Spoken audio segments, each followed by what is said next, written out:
guys, and welcome back to my channel. So today I'm going to do my Sustain the Industry manga haul video for the month of July. July was actually a convention month for me, which means that I got a lot of good deals on manga. I didn't actually buy a lot of manga this month, but I did actually buy a lot of light novels. So even though this haul isn't as large as my other haul was last month, or even just other hauls that I've just hauled myself over the past couple of years, this one is relatively smaller, but the light novels, at least in Australia anyway, buying light novels is a lot more expensive. So I don't know, quality over quantity, I don't really know. The first volume that I picked up was Sound Euphonium, Welcome to the Kidiuchi High School Concert Band. As soon as I read the back of it, I thought, this reminds me of K-On! It's about a girl who loses in a band competition and doesn't get to go to nationals in her middle school, and so she joins the high school concert band at her new high school. Only problem is they're really bad. There's some secrets behind why they're really bad, and when a new music teacher comes into the school and whips them into shape, all the secrets come out. I loved it. I really wish there was more. As far as I know, there's a couple of volumes in Japan, but they haven't actually been licensed at the moment by Yenon, so I don't know whether we'll be getting them. If you're worried because it's not technically complete, this first volume does read really well on its own, so you don't really need the other volumes. Like, it'd be great if we had them, but you know, don't let that stop you from this really awesome story. And then following on from my last haul, I picked up Spice and Wolf Volume 6, Spice and Wolf Volume 7, Volume 8, Volume 9, Volume 10, and Volume 11. So I think I still need 7 volumes to complete this series. The thing I love the most about Spice and Wolf is the slow developing romance between Lawrence and Hollow. Like, it's not like most shoujo manga where they already have a crush on the person from the first chapter because, I don't know, maybe one day they saw them rescue a kitten and they thought, oh wow, what a great guy.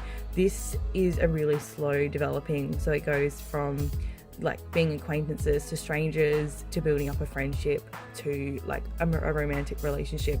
And because it's so long, it can really be fleshed out, and like it's just it's a really believable romance, and it's really sweet. And don't let the economics and the money fool you. It's actually really interesting. So if you haven't checked out Spice and Wolf, I would recommend it. And then because I've heard so many good things about this series, I picked up Bake Monogatari Monster Tale Part 1. I'm currently reading the prequel Kizu Monogatari now, so I thought I should probably pick up the first volume of the next series so I have something to read after I'm done. I don't really know too much about this series, but I do know that when it was announced, everyone freaked out, and then even when it came out, people were still freaking out.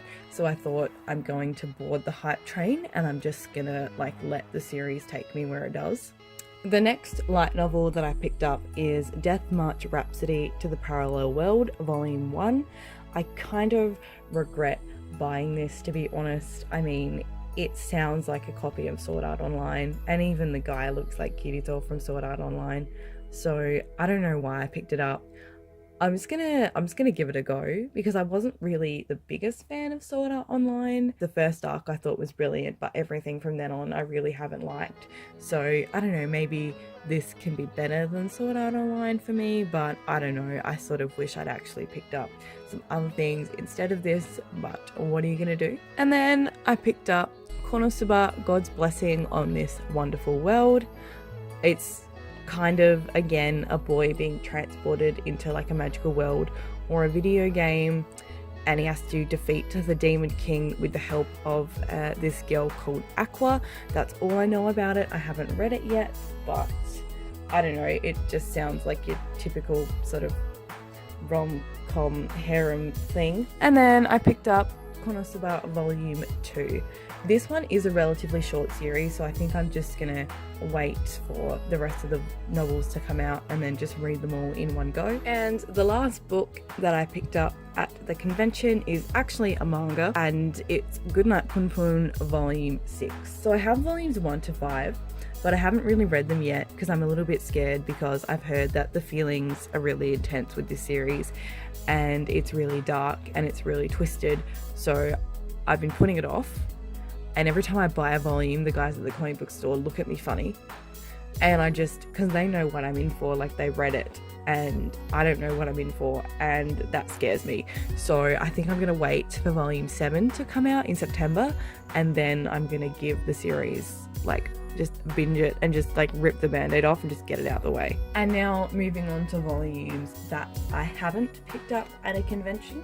So this is Flower of Life Volume 3 by Fumi Yoshinaga, and I found this in a clearance bin and it was really cheap, and it's always been on my want list. Like I've always wanted it, but volume 4 has always been so expensive. So it's been about $200 to $250 US for a used copy. And then I was looking online and I found Flower of Life Volume 4 for $25 US.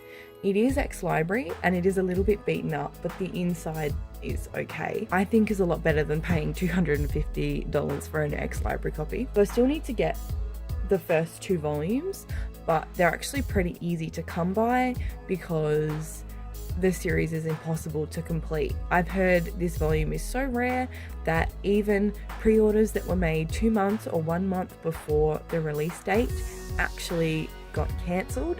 So I don't know how many of these were printed, but safe to say this is probably one of the rarest volumes that digital manga publishing has done.